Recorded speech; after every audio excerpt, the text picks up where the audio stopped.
Go. Inang wika. May isang babae nalunod sa dagat. Sinagip ng Diyos ng malaking haba. Kay lungkot na palad at ng matauhan. Ang unang dinanat ay isang bunsot na wawalag na.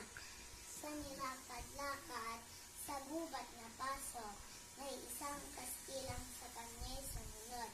Kin-eres, ang tanong sa kanyang nipos ng tag-iron. Ngunit ang babaeng ito hindi sumunod. Sa loob ng gubat may isa pang tao na sinundan siya at siya ay sinino. Who are you? Who are you? Anang nagtatanong na Amerikano. Hindi rin kumibo ang babaeng ito.